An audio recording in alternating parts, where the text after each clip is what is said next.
Hello বন্ধুরা, আমি অপরাজিতা। আমার এই গল্পের ঝুলি ইউটিউব চ্যানেলে আপনাদের সবাইকে আরও একবার স্বাগত জানাই। আজ আমি আপনাদের জন্য আরও একটি নতুন গল্প নিয়ে এসেছি। আজকের গল্প জীবনের মেয়াদ, লিখেছেন সব্যসাচী। তো চলুন বন্ধুরা, আর দেরি না করে আমরা আজকের গল্পটা শুনি। আজকের গল্প জীবনের মেয়াদ।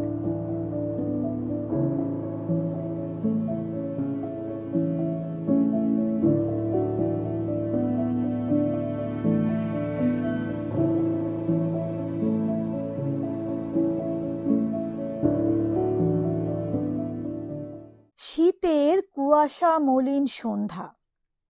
এডেন বন্দরের ধারে সোয়ালো স্ট্রিটের প্রশস্ত রাস্তায় লোক চলাচলের বিরাম ছিল না।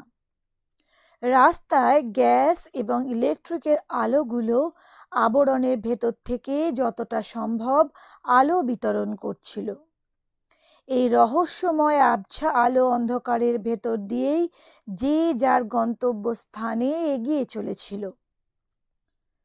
সন্ধ্যার কিছু পরে মাথায় ফেল্টের হ্যাট আর সারা দেহ ভারী ওভারকোটে ঢেকে ওই যে ছিপছিপে পাতলা লোকটি এই জনবহুল পথের দুধারে সজ্জিত দোকানগুলির দিকে একাগ্র দৃষ্টিতে চাইতে চাইতে হনহন করে এগিয়ে চলেছে, ওকে এই ভিড়ের ভেতর হারিয়ে ফেললে চলবে না।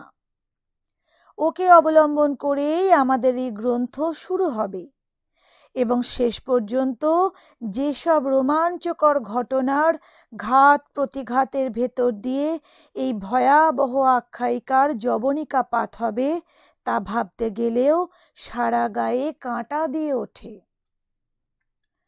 প্রায় 15 মিনিট একটানা হাঁটার পর লোকটা একটা পুরনো জিনিসের দোকানের সামনে এসে দাঁড়ালো। তারপর চারিদিকে তাকিয়ে যখন সে বুঝল যে তার ভুল হয়নি, এই দোকানটাই তার দরকার, তখন সে একবার তীক্ষ্ণ দৃষ্টিতে দোকানের সাইনবোর্ডটার দিকে তাকালো। সেখানে বড় বড় ইংরেজি হরফে লেখা ছিল অ্যান্টিক শপ, প্রোপ্রাইটার পিটার কুইলো। আগন্তুক ওভারকোটের ভেতর হাত ঢুকিয়ে তার প্যান্টের পকেট পরীক্ষা করে নিল। তারপর আর দ্বিধা না করে সেই দোকানের ভেতর ঢুকে পড়ল। দোকানে আরো দু একজন ক্রেতার আগমন হয়েছিল। একজন বৃদ্ধ ব্যক্তিকে সেই ক্রেতাদের সঙ্গে আলাপ করতে দেখে আগন্তুক হঠাৎ বাইরে বেরিয়ে এসে দোকানে ঢোকবার দুপাশের শোকেসের ভেতরের জিনিসগুলোর দিকে চোখ বুলোতে লাগলো। নানা দেশের নানা শতাব্দীর ছোট বড় নানা জাতীয় জিনিস দোকানটার ভেতর অতি নিপুণভাবে সাজানো রয়েছে। হিন্দু, বৌদ্ধ, মোগল, খ্রিস্টান সর্বধর্মের মিলন ঘটেছে এই সামান্য দোকানটার ভেতর। অতি সামান্য জিনিস থেকে বহুমূল্য দুষ্প্রাপ্য জিনিস কোনো কিছুই বাদ পড়েনি। সবকিছু জিনিসই পাশাপাশি এমনভাবে সাজানো রয়েছে যাতে সেগুলো অতি সহজেই দর্শকের দৃষ্টি আকর্ষণ করে তাদের মনকে প্রলুব্ধ করতে পারে। আগন্তুক গভীর মনোযোগ দিয়ে শোকেসের ভেতরে সাজানো জিনিসগুলো দেখতে দেখতে মাঝে মাঝে ক্রেতাদের সঙ্গে কথা বলতে ব্যস্ত সেই বৃদ্ধের দিকে চাইছিল। বৃদ্ধের কথা বলবার ভঙ্গি দেখে তার ধারণা হলো যে সেই এই দোকানের মালিক। লোকটা বৃদ্ধ হলেও জরাগ্রস্ত হয়নি। পেশিযুক্ত মাংসল দেহ দেখলে মনে হয় এককালে সে বিলক্ষণ শক্তিশালী ছিল এবং কোনো দৈহিক শ্রমযুক্ত কাজে নিযুক্ত ছিল। তার দৈহিক ক্ষমতা ক্ষয়প্রাপ্ত হলেও একেবারে লুপ্ত হয়নি। ক্রমে ক্রেতারা দোকান থেকে চলে যাবার পর বৃদ্ধ আগন্তুকের পাশে এসে দাঁড়ালো। আগন্তুক তাকে এগিয়ে আসতে দেখে শোকেসের ভেতরের বিশেষ একটি জিনিসে তার গভীর মনোযোগ স্থাপন করল। বৃদ্ধ তার কাছে এসে দাঁড়ালো।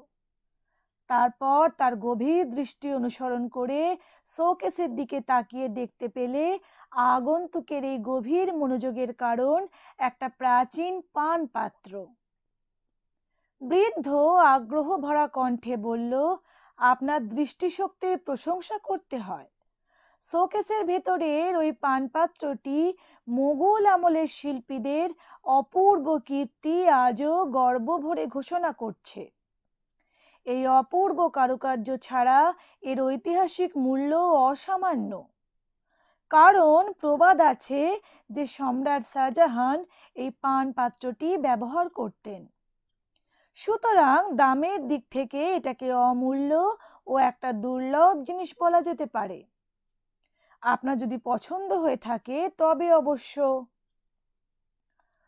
আগন্তুক ধীরে ধীরে শোকেসের দিক থেকে দৃষ্টি তুলে বৃদ্ধের দিকে তাকালো। তার মুখের দিকে তাকিয়েই বৃদ্ধের বাকশক্তি হঠাৎ লোপ পেল। সে প্রবল চেষ্টাতে নিজেকে সামলে নিয়ে ভালো করে এই আগন্তুক ব্যক্তিকে লক্ষ্য করতে লাগলো। একটা পুরনো স্মৃতি তার লুপ্ত প্রায় স্মরণ শক্তিকে সমূলে নাড়া দিয়ে গেল।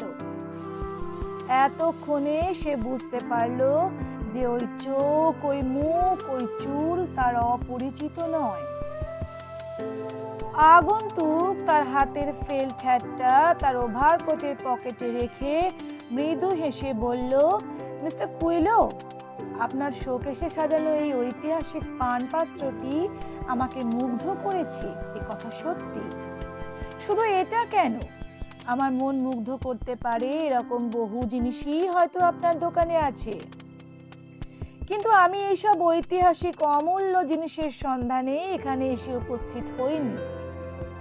ওইসব শৌখিন জিনিস শুধু আমি কেন, কোনো নাবিকেরই কোনোদিন কিছু মাত্র প্রয়োজনে আসবে না। বৃদ্ধ আর একবার চমকে উঠল। তারপর জিজ্ঞাসু দৃষ্টিতে তার দিকে তাকিয়ে তার মনের ভাব বুঝতে চেষ্টা করলো। আগন্তুক মৃদু হেসে বলল, আমার কথা শুনে আপনি খুব বিস্মিত হয়েছেন বলে মনে হচ্ছে মিস্টার কুইলো। আমি আপনার সম্পূর্ণ অপরিচিত এবং আপনাকে এর আগে কোথাও দেখেছি বলে আমার মনে পড়ে না। কিন্তু আমার বক্তব্য শুনলেই আপনি এখানে আমার হঠাৎ আগমনের উদ্দেশ্য বুঝতে পারবেন। আপনিও যে যৌবনে সমুদ্রে নাবিক রূপেই কাটিয়েছেন তা আমি আপনাকে দেখেই বুঝতে পেরেছি। আচ্ছা, কিছুকাল আগে সি হক নামে একটা জাহাজ আটলান্টিক মহাসাগরে ডুবি হয়েছিল, তা আপনি কি জানেন? আগন্তুকের কথাগুলো শুনে বৃদ্ধ ভয়ানকভাবে উত্তেজিত হয়ে উঠল। তার দেহ থেকে বার্ধক্যের সমস্ত অবসাদ যেন মন্ত্র বলে দূর হয়ে গেল। উজ্জ্বল কঠিন চোখে সে প্রশ্ন করল, কে আপনি? আপনার মতলব কি? আগন্তুক তার এই প্রশ্নে কর্ণপাত না করে বলল, সেই জাহাজে মিস্টার বোস নামে একজন উচ্চপদস্থ কর্মচারী ছিলেন। তিনিও সেই জাহাজের সঙ্গে সমুদ্রের নিচে সমাধি গ্রহণ করেছেন বলে সকলে জানে। এসব সংবাদ বোধহয় আপনার অজ্ঞাত নয় মিস্টার কুইলো, এবং আমার ধ্রুব বিশ্বাস এই যে সেই জাহাজ ডুবির গোপন কাহিনী সাধারণের সম্পূর্ণ অজ্ঞাত থাকলেও আপনার বিলক্ষণ জানা আছে, তাই নয় কি? আগন্তুকের আপাদমস্তক আর একবার ভালো করে দেখে নিয়ে বৃদ্ধ বলে উঠল, বটে, আপনি তাহলে সেই মিস্টার বোস? হ্যাঁ, সেই চেহারা আমি জীবনে কোনোদিন ভুলতে পারবো না। কিন্তু তার চেহারার সঙ্গে আপনার চেহারার হুবহু মিল না থাকলেও আপনাকে তো একেবারে উড়িয়েও দিতে পারছি না। বেশ, তাই যদি হয় তবে আপনি কোন মন্ত্র বলে আপনার সেই অবধারিত মৃত্যুর কবল থেকে রক্ষা পেয়েছেন? আগন্তুক মৃদু হেসে বললে, আপনার ভুল হয়েছে মিস্টার কুইলো, আমি মিস্টার বোস নই, আমি তার পুত্র বিমল বোস। বৃদ্ধ বিস্মিত স্বরে বলল, গড, এ দেখছি মিস্টার বোসের দ্বিতীয় সংস্করণ। তা আপনার এখানে উপস্থিতির কারণ কি?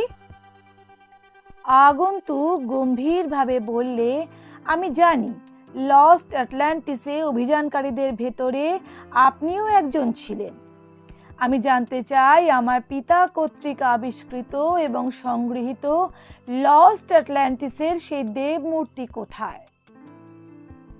বৃদ্ধ একটু ভেবে নিয়ে বললে, আপনার কি ধারণা এই যে সেই অভিশপ্ত দেবমূর্তি আমার কাছেই আছে? আগন্তুক বললে, বর্তমানে সে সম্বন্ধে আমার মনে কোনো ধারণা নেই, তবে সেটা যে আপনার কাছে ছিল সে বিষয়ে আমি নিঃসন্দেহ। আমি জানতে চাইছি বর্তমানে সেটা কোথায়? আপনার কাছেই আছে না অন্য কারো হস্তগত হয়েছে? বৃদ্ধ উত্তর দিলে, আপনার অনুমান সত্য।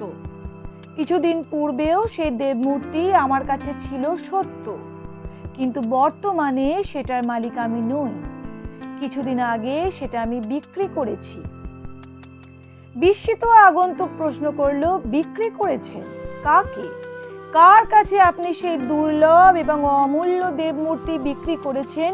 খুলে বলুন। বৃদ্ধ রহস্যময় হাসি হেসে বললে, ওই দেবমূর্তি যে একান্ত দুর্লভ এবং অমূল্য বস্তু সে ধারণা আমারও ছিল বটে, কিন্তু বর্তমানে আমার দৃঢ় বিশ্বাস এই যে ওই রকম সর্বনেশে অভিশপ্ত দ্রব্য দুনিয়ায় আর দ্বিতীয় নেই। ওই অভিশপ্ত মূর্তির কল্যাণে এ পর্যন্ত বহু লোকের জীবন নষ্ট হয়েছে এবং আরো কত হবে কে জানে। আমার বন্ধু, আপনার পিতা, ওই মূর্তির আবিষ্কারক। তিনিও নিষ্ঠুর মৃত্যুর হাত থেকে রক্ষা পাননি। ওই অপয়া মূর্তিটা যাতে আপনার হাতে পড়ে সেই জন্য আমি আপনার পিতাকে কথা দিয়েও সে কথা রাখতে পারিনি। মানে মূর্তি আর নোট বই দুটোই আপনার হাতে পৌঁছে দেবার প্রতিশ্রুতি দিয়েও আপনার মঙ্গলের জন্য নোট বইখানাই মাত্র আপনাকে পাঠিয়ে দিয়েছি, এ কথা আপনার অজ্ঞাত নেই। সুতরাং ওই দুরাশা ত্যাগ করুন। আগন্তুক বললে, আমাকে উপদেশ দেবার কোনো প্রয়োজন নেই মিস্টার কুইলো। আমার পিতার অসমাপ্ত কাজ আমি শেষ করব, এই আমার একমাত্র লক্ষ্য। সুতরাং সেই দেবমূর্তি আমাকে যেমন করে হোক সংগ্রহ করতে হবে। তার জন্য কোনো কাজেই আমি পশ্চাৎপদ হব না। এখন বলুন, কার কাছে আপনি সেই মূর্তি বিক্রি করেছেন? বৃদ্ধ কিছুক্ষণ চিন্তা করে বলল, মৃত্যুর জন্য আপনি যখন প্রস্তুত তখন আপনাকে বাধা দেবার ক্ষমতা আমার নেই।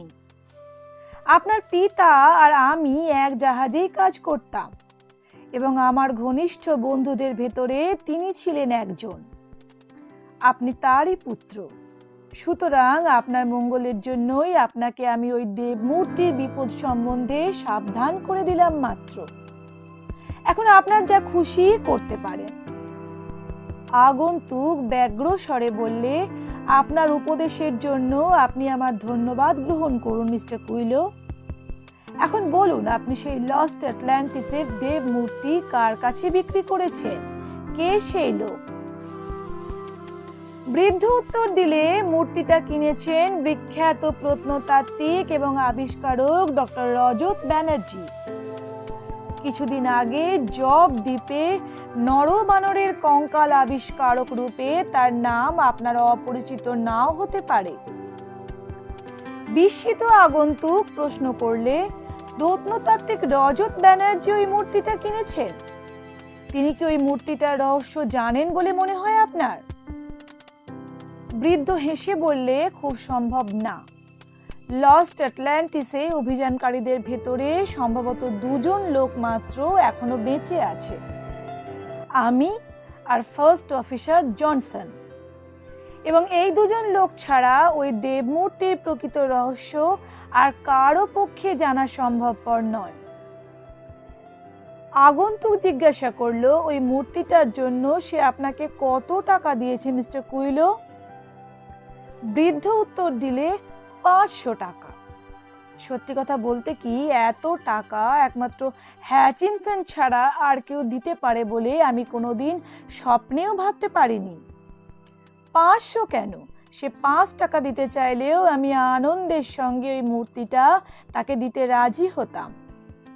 কারণ ওই অভিশপ্ত মূর্তিটা হস্তান্তরিত করবার জন্য আমি ব্যস্ত হয়ে উঠেছিলাম। কেন জানি না ওই মূর্তিটার দিকে তাকালেই আমার মন মোহগ্রস্ত হবার উপক্রম হতো, সর্বশরীর ঝিমঝিম করত, অসহ্য তার মাদকতা। তাই পাছে আবার ওই মূর্তিটা দ্বারা চালিত হয়ে আমি আবার সেই লস্ট অ্যাটলান্টিসের সন্ধানে গিয়ে মৃত্যু মুখে পতিত হই, সেই ভয়েই ওটার সংস্রব ত্যাগ করবার জন্য যে আমি অস্থির হয়ে উঠব, তাতে আর আশ্চর্য কি? আগন্তুক বললে, আপনার এই সংবাদের জন্য ধন্যবাদ মিস্টার কুইলো। আমার আর একটা অনুরোধ আপনাকে রক্ষা করতে হবে। ওই মূর্তিটার কথা আপনাকে বেমালুম ভুলে যেতে হবে। আমি ছাড়া আর কেউ যেন ওই দেব মূর্তির রহস্য অথবা তার বর্তমান মালিকের নাম জানতে না পারে। আশা করি আমার এই অনুরোধ রক্ষা করতে আপনার কোনো আপত্তি নেই। বৃদ্ধ দৃঢ় স্বরে বললে, আপনি ছাড়া আর কেউ এ সম্বন্ধে কোনো কথা আমার কাছে জানতে পারবে না। আমার কথায় আপনি বিশ্বাস করতে পারেন। আগন্তুক বললে, ধন্যবাদ। সেই মূর্তিটা আমি যেমন করে হোক সংগ্রহ করব, তারপর পাড়ি দেব সমুদ্রের তলের সেই মায়াময় রাজ্য আটলান্টিসের সন্ধানে। যদি ফিরে আসি তবে আবার আমাদের দেখা হবে, নইলে এই শেষ। বিদায় মিস্টার কুইলো। বৃদ্ধ সহানুভূতির স্বরে বললে, বিদায় বলতে চিরবিদায় ভাববেন না যেন। এ শুধু একটা বিচ্ছেদ, ক্ষণিক বিচ্ছেদ মাত্র।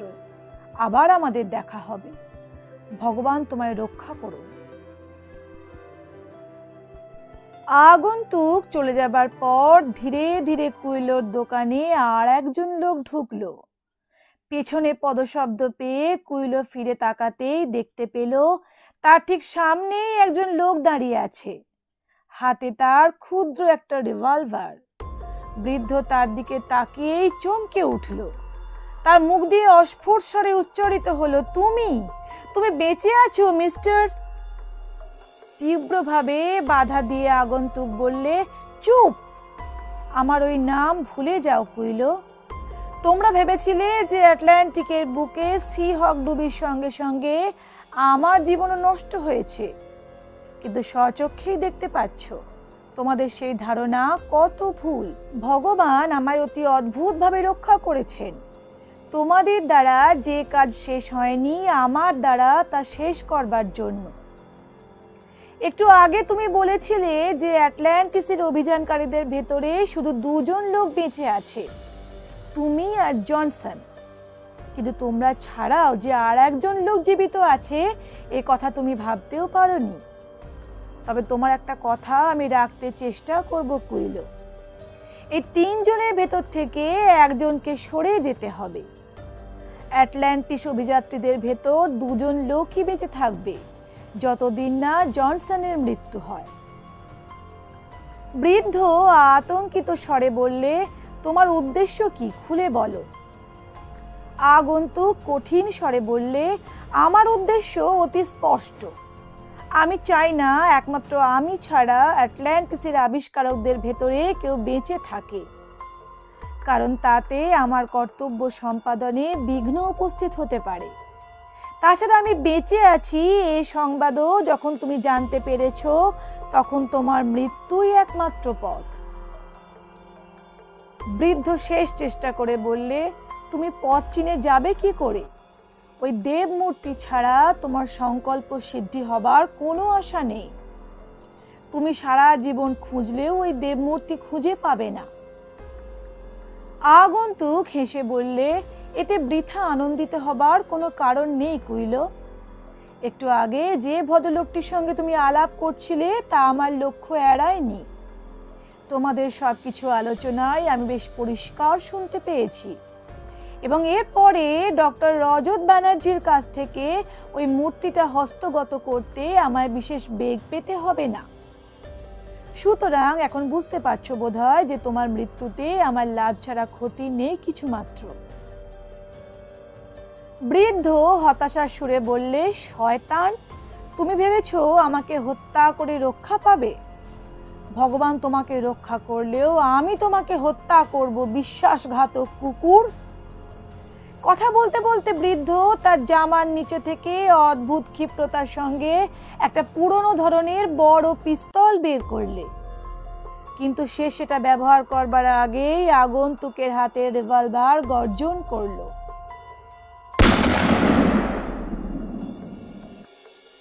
তৎক্ষণাৎ বৃদ্ধের হাত থেকে পিস্তলটা খসে মেঝেতে পড়ল। সে শূন্যে দুহাত তুলে কিছু একটা অবলম্বন পাবার চেষ্টা করল।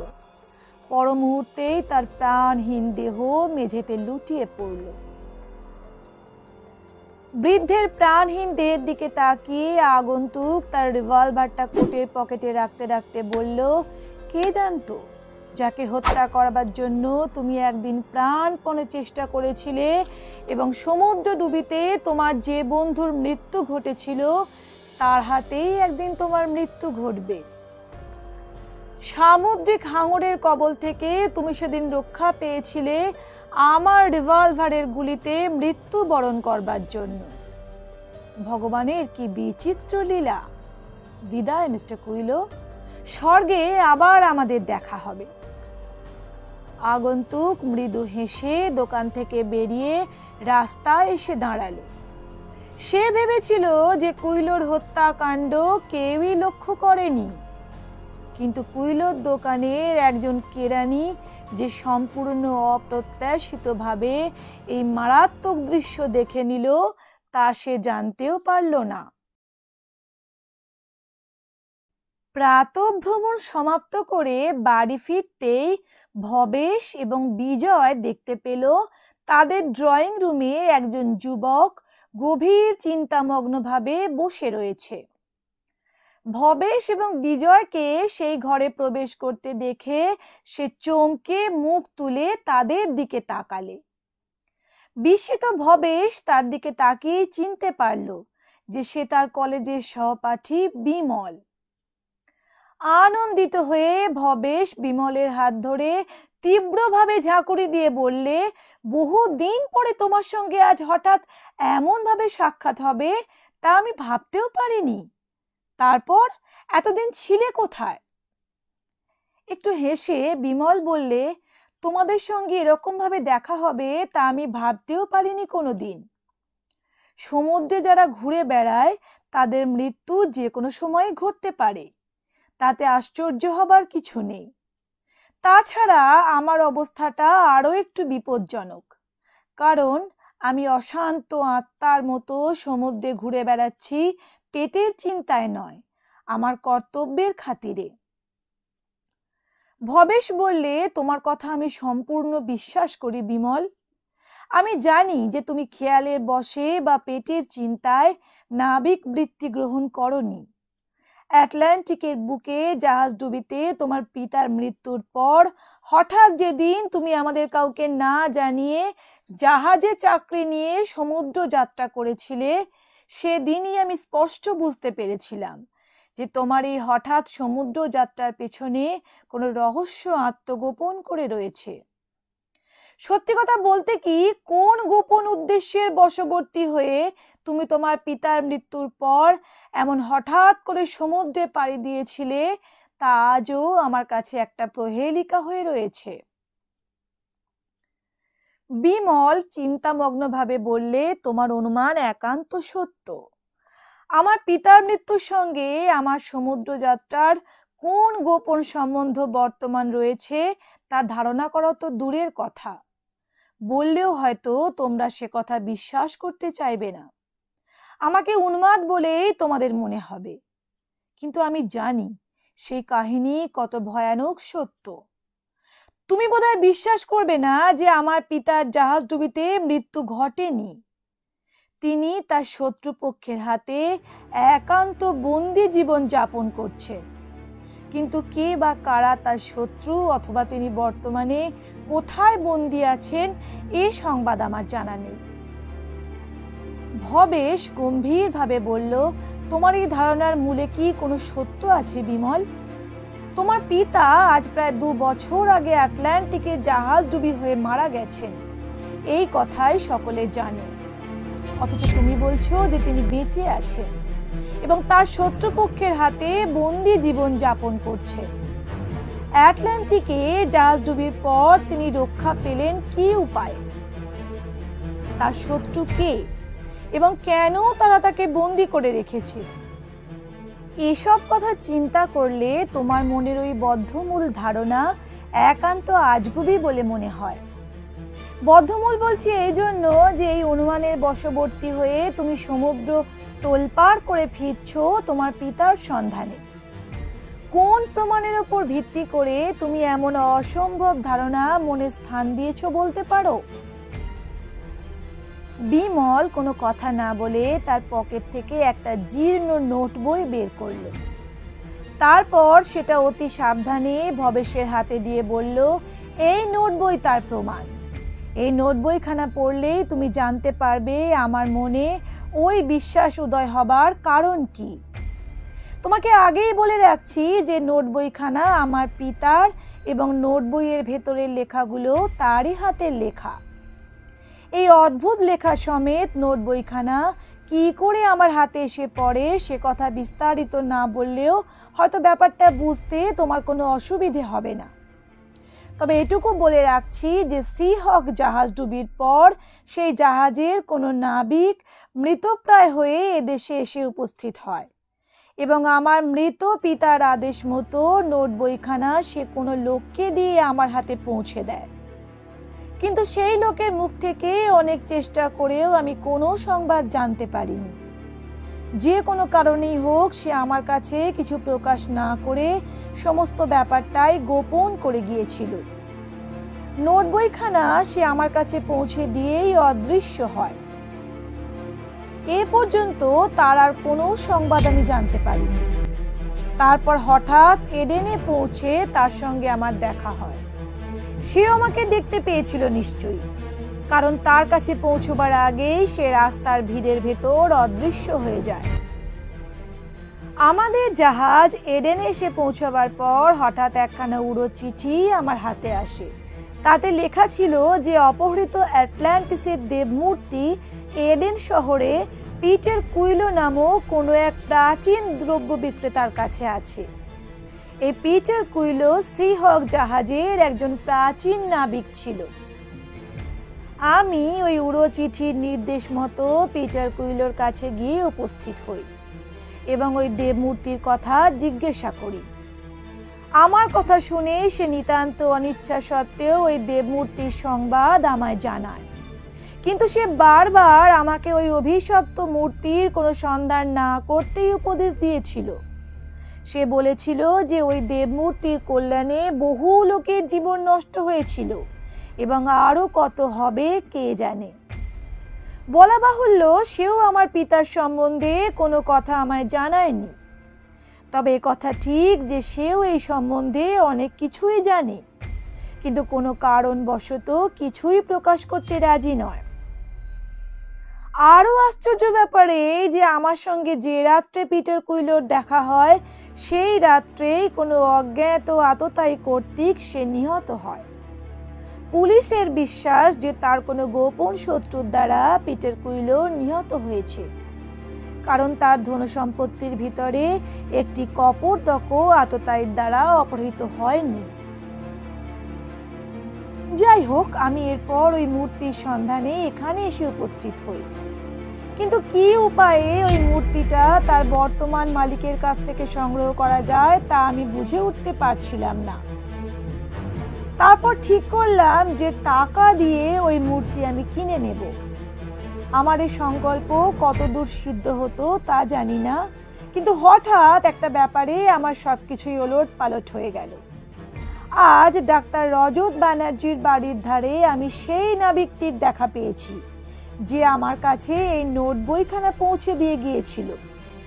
সে আমাকে দেখেই দ্রুত বেগে দূরে অদৃশ্য হয়েছে। তার সাক্ষাৎ লাভ করে আমি বুঝতে পারলাম যে এটা শুভ লক্ষণ নয়। হয়তো কোনো কারণবশত সেও ওই দেবমূর্তি হস্তগত করতে চায়, কিন্তু কেন? সেই কি তবে পিটার কুইলোকে হত্যা করেছে? সে ওই মূর্তির সন্ধান পেল কি করে? এইসব নানান চিন্তায় আমি অস্থির হয়ে উঠলাম। মূর্তিটা হস্তগত করা সম্বন্ধে আমার সন্দেহ উপস্থিত হলো। তারপর হঠাৎ মনে পড়ল তোমার কথা। আমি জানতাম যে আমার অবস্থা চিন্তা করে আমাকে সাহায্য করতে তুমি চেষ্টা ত্রুটি করবে না। আমার পক্ষে যে রহস্য বোঝা সম্ভবপর হয়নি, তোমার পক্ষে হয়তো তা সহজ হতে পারে।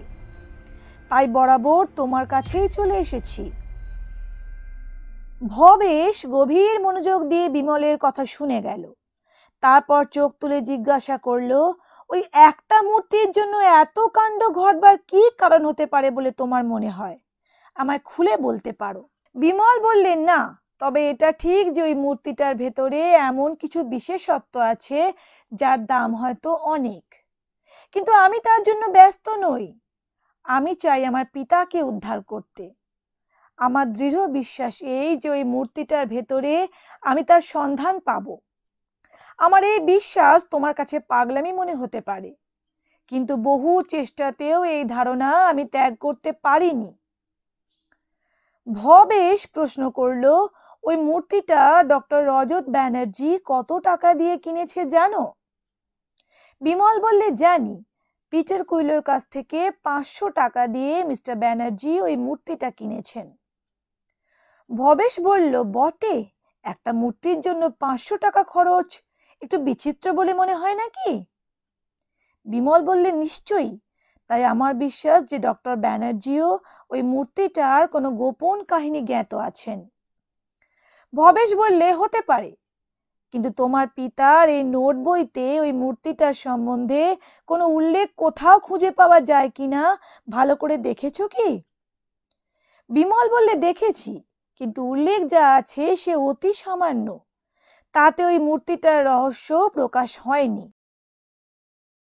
ভবেশ বললে, যাই হোক, তোমাকে আমি যথাসাধ্য সাহায্য করতে প্রস্তুত আছি, কিন্তু এই নোট বইখানা আগে পুঙ্খানুপুঙ্খ রূপে পড়া দরকার। এটা আমার কাছে রাখতে তোমার কোনো আপত্তি নেই তো? বিমল বললে, কিছুমাত্র না। তুমি নোট বইখানা পড়ে দেখো। কাল ঠিক এই সময়ে আমি এখানে এসে উপস্থিত হব। এই বলে সে কোটের ভেতরের পকেট থেকে একখানা নোট বই বের করে ভবেশের হাতে দিল। বিমল বোস চলে যাবার পর ভবেশ বিজয়ের দিকে তাকিয়ে বললে, লস্ট আটলান্টিস। একটা প্রবাদ আছে যে এখন আটলান্টিক মহাসাগর যেখানে অবস্থিত, বহুকাল পূর্বে সেখানে এক সমৃদ্ধশালী প্রাচীন রাজ্য বর্তমান ছিল। কিন্তু কালের পরিবর্তনের সঙ্গে সঙ্গে সেই অপরূপ রাজ্য আটলান্টিক মহাসাগরের গর্ভে সমাহিত হয়েছে। তোমার কি বিশ্বাস হয় যে কোনো কালে এরকম কোনো রাজ্যের অস্তিত্ব বিদ্যমান ছিল? অথচ বিমলের কথা যদি সত্যি হয়, তবে এটুকু অন্তত মেনে নিতে হবে যে এই রহস্যের মূলে রয়েছে ওই রূপকথার রাজ্য। তোমার কি মনে হয়? বিজয় বললে, এ প্রশ্নের উত্তর দেওয়া বড় শক্ত ভবেশ। কারণ সত্যি কথা বলতে কি, লস্ট আটলান্টিসের অস্তিত্ব কোনো কালে ছিল বলে যখন এখনো পর্যন্ত কোনো প্রমাণ পাওয়া যায়নি, তখন সে কথায় বিশ্বাস স্থাপন করতে আমিও রাজি নই। তার প্রধান কারণ, আজ যাকে আমরা একটা ইংরেজি শব্দ আটলান্টিক বলে জানি, আসলে সেটা সত্যি ইংরেজি শব্দ কিনা সে বিষয়ে সন্দেহ আছে। পণ্ডিতদের মতে সংস্কৃত অতলান্ত থেকেই আটলান্টিক হয়েছে, সেই মত আমারও মনে লাগে। সেদিক দিয়ে বিচার করলে বুঝতে পারি অতলন্ত অর্থাৎ অতল ও অন্তহীন মহাসমুদ্রেরই বিশেষণ ছাড়া আর কিছু নয়। অতএব এর থেকে অধুনা লুপ্ত মহাসমৃদ্ধ রাজ্যের অস্তিত্বের প্রমাণ একদম অচল। অবশ্য তর্কের দিক দিয়ে বলা যেতে পারে যে সমুদ্রের নামকরণটা রাজ্য লুপ্তির পর হয়েছে। সেক্ষেত্রে আমি না হয় চুপ করেই রইলাম, কিন্তু বিমলের কথা বিশ্বাস করলে লস্ট আটলান্টিসের অস্তিত্ব একরকম স্বীকার করে নিতে হয়। তারপর তার কথিত ওই লস্ট আটলান্টিসের দেবমূর্তি, ওটাই বা কি বস্তু কে জানে। নাম শুনে শুনে মনে হয় যে সেটা লস্ট আটলান্টিসের অধুনা লুপ্ত জাতির দেবতা। তাই যদি হয়, তবে একথাও মেনে নিতে হবে যে ওটা লস্ট আটলান্টিসের মাটি থেকেই সংগৃহীত হয়েছে।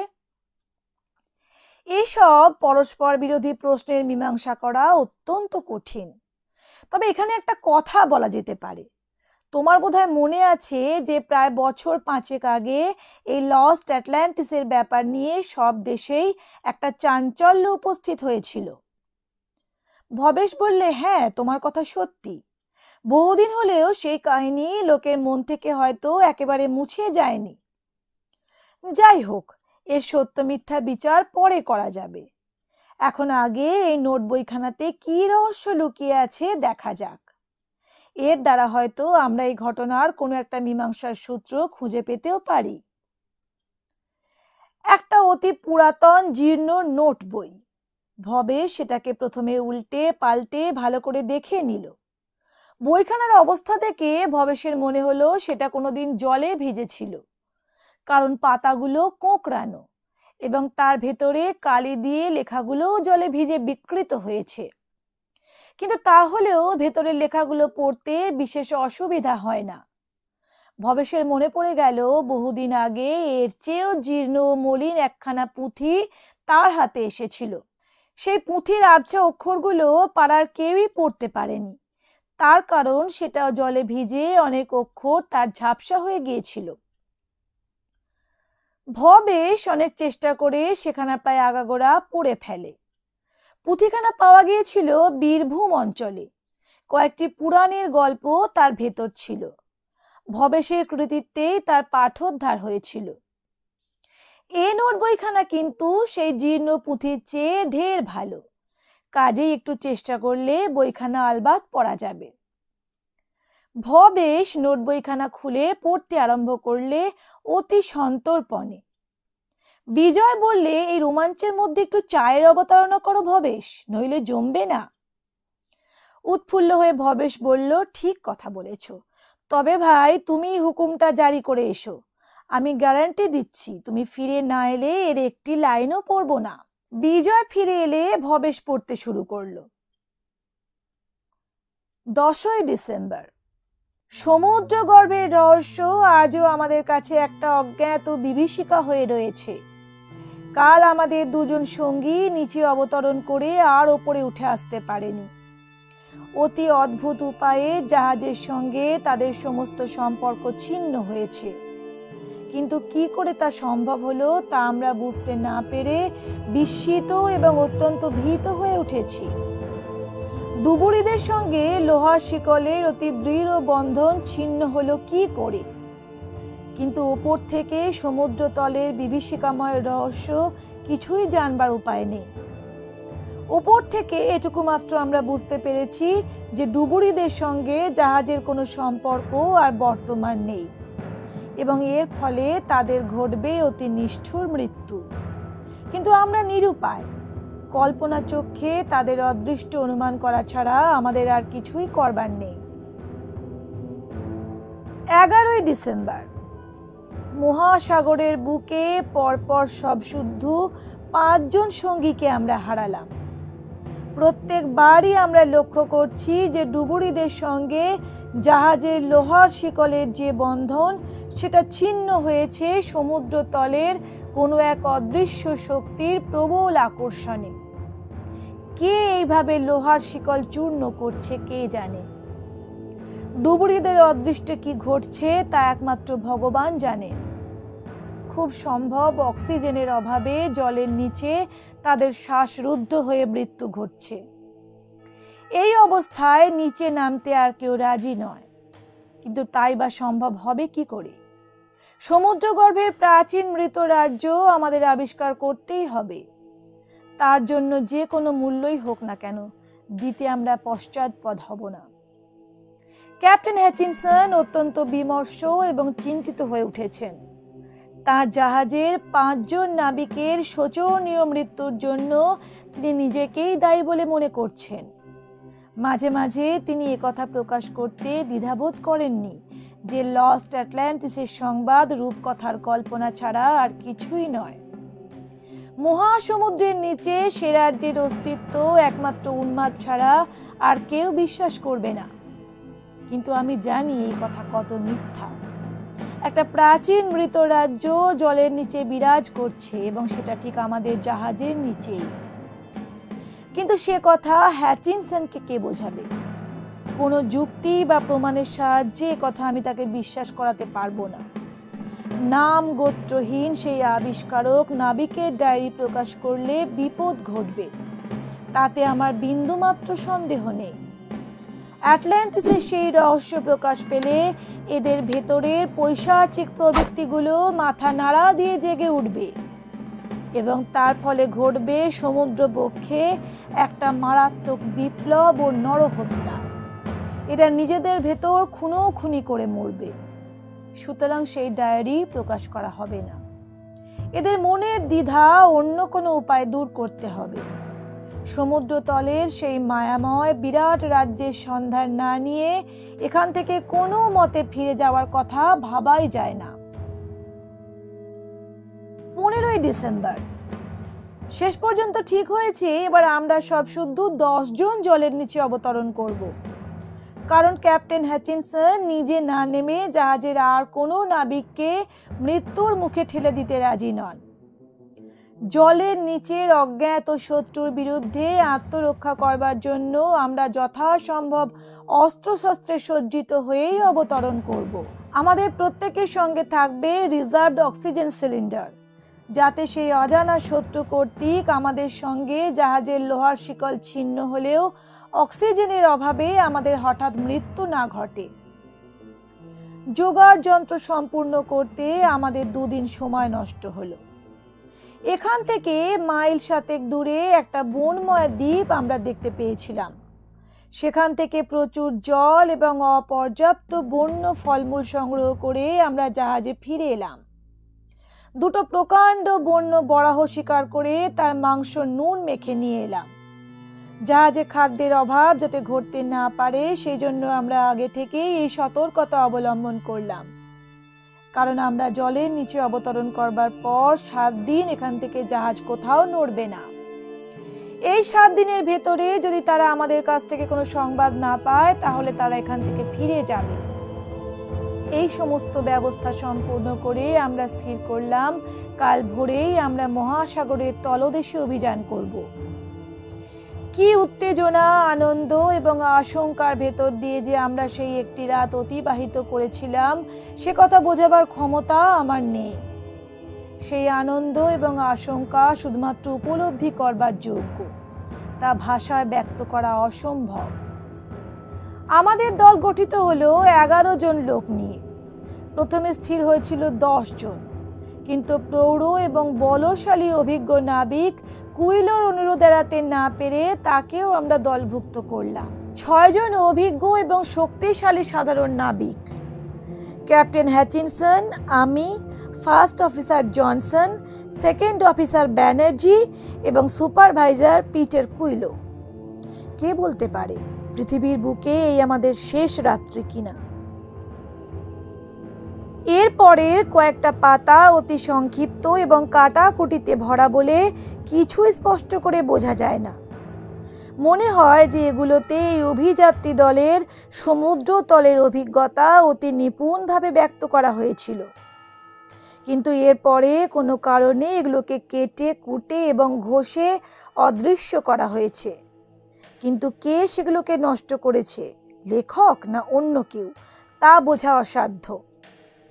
অনেকগুলো জায়গায় ল্যাটিটিউড এবং ল্যাঙ্গিটিউড এই 2টো কথার উল্লেখ রয়েছে, কিন্তু প্রত্যেক জায়গাতেই এই 2টো শব্দের পরবর্তী সংখ্যা অতি যত্নের সঙ্গে ঘষে তুলে ফেলা হয়েছে। কাটাকুটি লেখাগুলোর ভেতর থেকে যতটুকু অর্থ বোধগম্য হয় তাতে মনে হয় যে সমুদ্রের নিচে এই অদ্ভুত অভিযানকারী দল আশ্চর্য এবং ভয়ানক কিছু আবিষ্কার করতে সমর্থ হয়েছিল। কিন্তু কি সেই আবিষ্কার, তা হয়তো এই পাতাগুলোতে একদিন লেখা হয়েছিল, কিন্তু বর্তমানে সেগুলো বোঝা অসাধ্য। তার ঠিক পরের পাতাতেই লেখা রয়েছে 23শে ডিসেম্বর। আমার আশঙ্কা সত্য পরিণত হতে চলেছে। সকলের চোখে মুখে একটা চাপা সন্দেহের ভাব আমি স্পষ্ট দেখতে পাচ্ছি।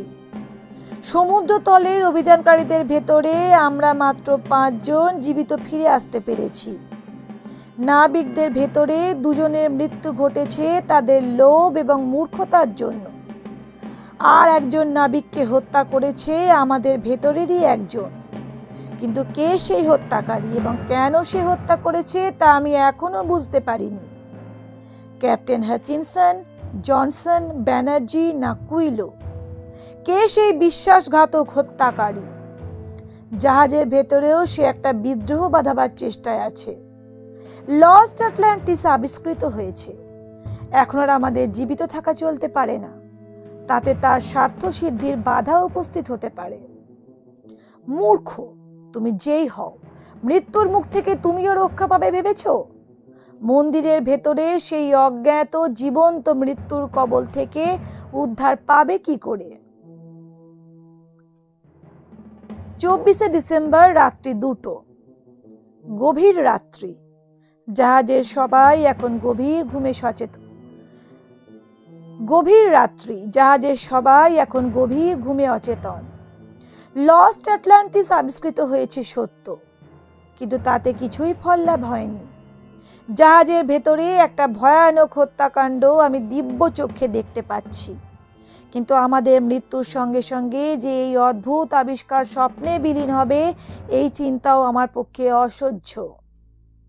তাই সেই মৃত রাজ্যের বিশাল মন্দিরের চত্বরের দুপাশের সেই অসংখ্য ছোট ছোট দেবমূর্তির ভেতর থেকে যেটা আমি লুকিয়ে সংগ্রহ করে এনেছি, এটা যে করেই হোক ধ্বংসের হাত থেকে রক্ষা করতে হবে। এরপরেও কেউ যদি মৃত রাজ্যের সন্ধানে মহাসাগর পাড়ি দিতে পশ্চাৎপদ না হয়, তবে তাদের পথ দেখাবে এই দেবমূর্তি। তাহলে মরেও আমার আত্মা তৃপ্ত হবে, কিন্তু এই মহাসাগর পার হয়ে এই মূর্তি লোকালয়ে পৌঁছবে কিনা ভগবান জানেন। তবুও আমার বিশ্বাস যে আমার এই ইচ্ছা পূর্ণ হবে। 25শে ডিসেম্বর ভোর 4টে। প্রচন্ড একটা বিস্ফোরণে হঠাৎ দিক বিদিক ধ্বনিত হয়ে উঠল। জাহাজখানা একবার প্রচন্ডভাবে দুলে আবার স্থির হয়ে দাঁড়ালো। এর একটু পরেই আমার মনে হলো যে জাহাজটা যেন ক্রমশ নিচে নেমে যাচ্ছে। একটা ভয়ানক বিপদের আশঙ্কা করে আমি কেবিন থেকে ছুটে বাইরে বেরিয়ে এলাম। চারিদিকে একটা হুলস্থুল ব্যাপার। ক্যাপ্টেন হ্যাচিনসন গম্ভীরভাবে দাঁড়িয়ে, তার মুখ ভাবলেশীন। আমি ছুটে গিয়ে ক্যাপ্টেনকে বললাম, কি হয়েছে ক্যাপ্টেন? জাহাজে বিস্ফোরণের শব্দের কারণ কি? ক্যাপ্টেন হ্যাচিনসন অদ্ভুত হেসে উত্তর দিলেন, জাহাজের ডিনামাইটের বাক্সে আগুন লেগে বিস্ফোরণ ঘটেছে এবং জাহাজের একাংশ অদৃশ্য হয়েছে। আর 10 মিনিটের ভেতর আমরা সমুদ্র গর্ভে সমাহিত হব। লস্ট আটলান্টিসের মাটিতে আমরা চিরবিশ্রাম লাভ করব। এটা কি কম সৌভাগ্য বলে মনে করো বোস?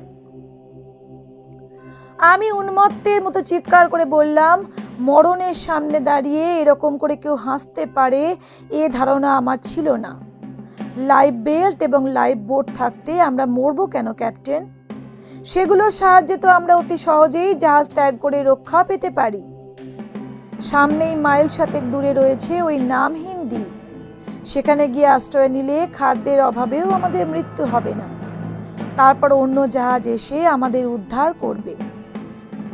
সেই রকম হাসতে হাসতেই ক্যাপ্টেন বললেন, সে আশাও নেই বোস। জাহাজ থেকে ওই দ্বীপ পর্যন্ত এই 7 মাইল হাঙ্গর সংকুল সমুদ্র তুমি পাড়ি দেবে কি করে? তাছাড়া লাইফ বোট এবং লাইফ বেল্টগুলো জাহাজ থেকে অদৃশ্য হয়েছে। আমি হতাশার সুরে বলে উঠলাম, কে এই শত্রু ক্যাপ্টেন? আমার এই কথা শুনে মুহূর্ত মধ্যে ক্যাপ্টেনের চোখ দুটো আগুনের মতো জ্বলে উঠল। পরক্ষণেই তিনি আমার কথার কোনো উত্তর না দিয়ে তার কেবিনের দিকে চলে গেলেন। জাহাজ ক্রমশ ডুবছে। চোখের সামনে ফুটে উঠছে হাঙর সংকুল সমুদ্রে নিজেদের ভয়াবহ মৃত্যু।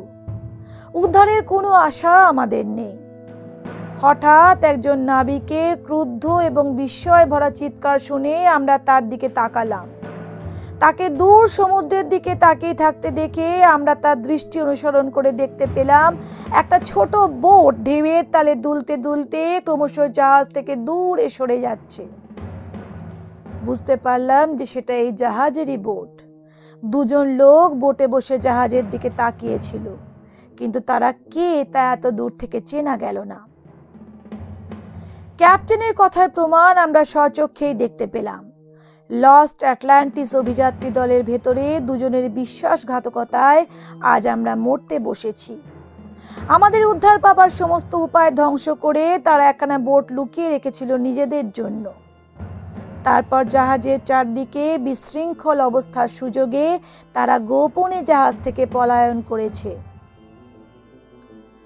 এর পরের পাতায় কাঁচা হাতের একখানা মানচিত্র আঁকা। সেই মানচিত্রখানা কোথাকার তা কিছুই বোঝা যায় না।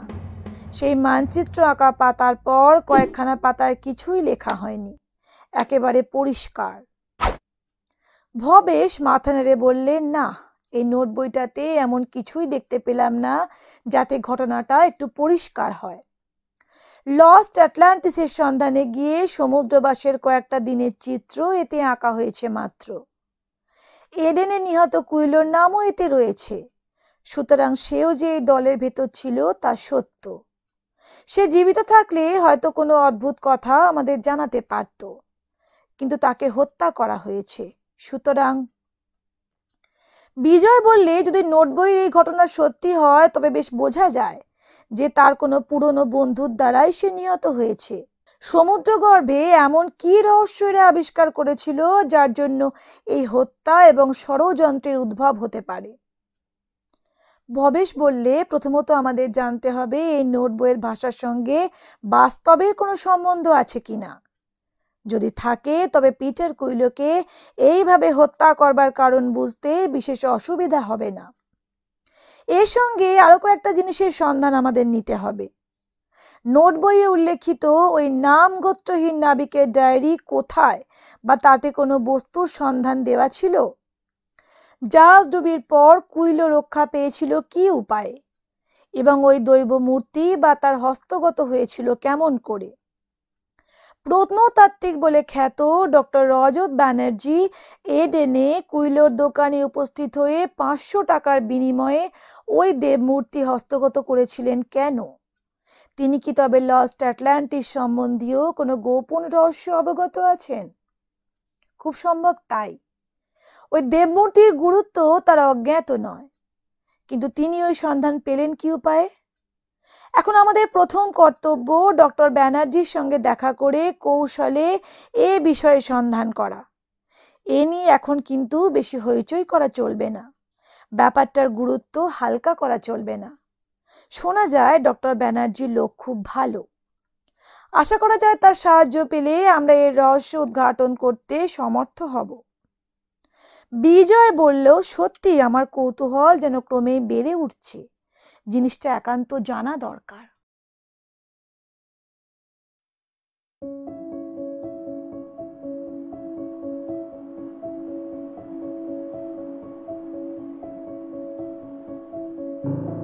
গল্পটি কেমন লাগছে বন্ধুরা? নিশ্চয়ই ভালো লাগছে। আমার এই গল্পটি যদি ভালো লেগে থাকে তাহলে অবশ্যই লাইক করবেন, নিচের কমেন্ট সেকশনে গিয়ে আপনাদের মতামত জানাবেন, আর আমার চ্যানেলটি অবশ্যই সাবস্ক্রাইব করবেন। তো আজ এই পর্যন্তই থাক।